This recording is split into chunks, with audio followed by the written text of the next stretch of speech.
If you know you're capable of more, but can't move, this video is about you.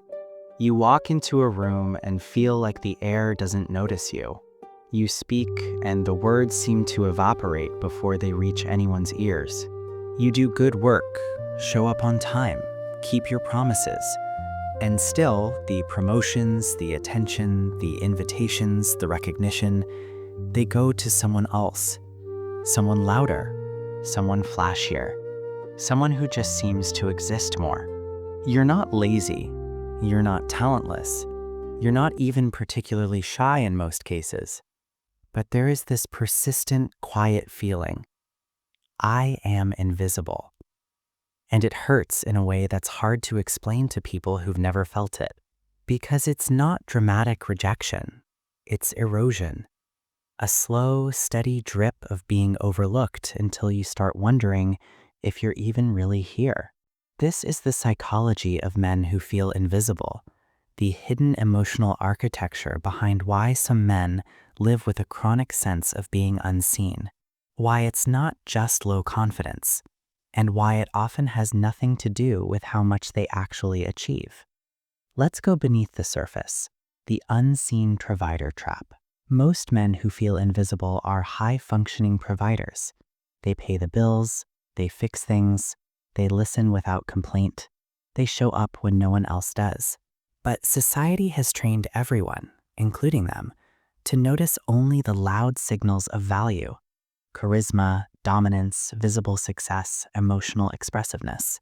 Quiet reliability, steady presence, competence without fanfare, these are invisible currencies. The man who quietly makes sure the group project succeeds while the charismatic one gets the credit learns early. Effort that doesn't come with spotlight is effort that disappears. Over years, this creates a feedback loop. The less visible the contribution, the less it is acknowledged, the more he believes he must be inherently unseeable. It's not delusion. It's accurate pattern recognition. The approval-starved nervous system. Many invisible men grew up in households where love and attention were conditional or inconsistent. Maybe dad was distant or absent. Maybe mom was overwhelmed and praise was rare. Maybe siblings were louder, cuter, more troubled, and got the emotional bandwidth. The child brain does math.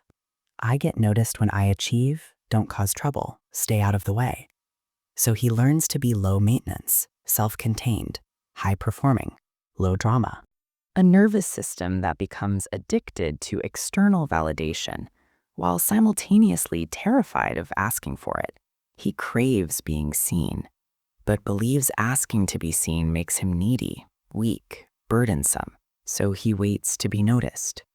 And when he isn't, it confirms the childhood algorithm. You're only valuable when you're useful and silent about it. The masculinity mismatch. Modern masculinity still rewards two main archetypes, the dominant alpha and the brooding rebel. Both are loud in their own way. Both demand attention. Both get seen. But many men who feel invisible don't fit either mold. They're steady, thoughtful, conflict avoidant, emotionally contained, reliable to a fault. These traits are praised in theory, good guy, solid, dependable, but rarely rewarded in practice. The culture still amplifies men who take up space, literally and figuratively. The man who doesn't interrupt, doesn't boast, doesn't demand the spotlight often gets treated as background furniture. He's there, he's useful, but he's not salient. The invisibility shield. Feeling invisible eventually becomes a defense mechanism. If no one sees me, no one can reject me. No one can disappoint me. No one can abandon me. He learns to expect nothing from others, so he's never devastated when nothing comes. He stops sharing ideas, stops asking for help, stops showing vulnerability, stops trying in rooms where he's already decided he won't be seen. It's ego safe. If I don't try to be seen, I can't fail at being seen. But the cost is massive.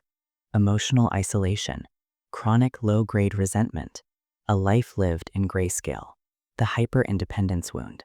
Many invisible men become hyper-independent, not because they want to, but because they had to. When you're young and your needs aren't met consistently, You learn. Don't ask. Don't burden. Figure it out alone. That skill becomes identity. I don't need anyone, but underneath is a quieter truth. I've never been allowed to need anyone. So he builds a life where he never has to ask for attention, help, or validation, and then feels invisible when no one offers it unprompted. The recognition starvation cycle. There's a specific grief in being competent, but never celebrated. He watches less skilled men get praised for doing a fraction of what he does daily. He sees average men get attention for simply existing loudly. And part of him thinks, if I were just more loud, charismatic, aggressive, showy, I'd be seen. But changing into that version feels inauthentic. So he stays himself and stays unseen. The cycle deepens. Effort, no reward. Withdrawal, even less visibility. Types of invisible men. Not every invisible man feels it the same way. Which version resonates? The quiet achiever. High performer, low spotlight. Gets results, never gets credit. Feels like a ghost in his own success. The invisible husband or father. Does everything for the family. Rarely hears thank you. Feels like the house runs itself. The socially invisible. Present in groups, but conversations flow around him. Speaks last, if at all. The professional invisible. Does the work of 3 people. Boss still doesn't know his name. The emotionally invisible. Holds everyone else's pain. No one asks how he's doing. The existential invisible. Feels unseen even by himself. Lost touch with what he wants. The way out. That isn't changing who you are. Feeling invisible isn't a life sentence. But escaping it usually requires small, uncomfortable acts of visibility. Not becoming loud. Not becoming fake. Just visible. Speak one true thing in a meeting. Ask for one thing you need.